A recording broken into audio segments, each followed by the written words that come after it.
I collect Orphan Annie mugs, all right? When I was asked to present my collection, I started thinking, why? Why do I collect Orphan Annie mugs?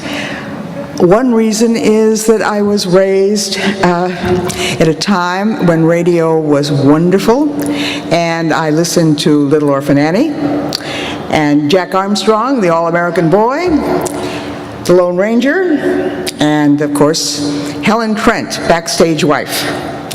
But the other reason is that I happen to be married to someone who collects something that's very important and scholarly and expensive. So I think this is my reaction to his particular thing, which led me to think about the wives of collectors. We have very important collectors and collections here at the Asian, and we really don't know a lot about Mrs. Avery Brundage.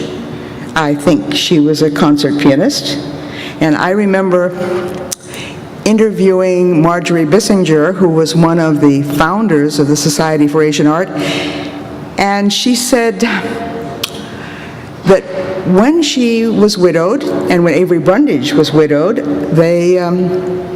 friends suggested that perhaps they could get together, and she said, oh, no. He was the most boring man in the world.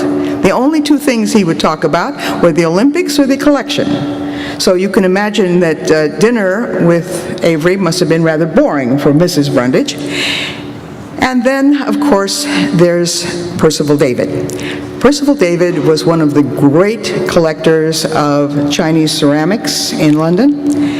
The Percival David collection is now in the British Museum. And I do remember the anecdote in which his wife said, as a young student, he invited her over, set out 12 pieces of Chinese ceramics, and said to her, now, put them in order according to their value. And as she said, she must have done it right because he married her, right? Okay, so actually all I want you to do is the next time that you think about a great collection, think about the wife that went with it, okay? That's it, okay.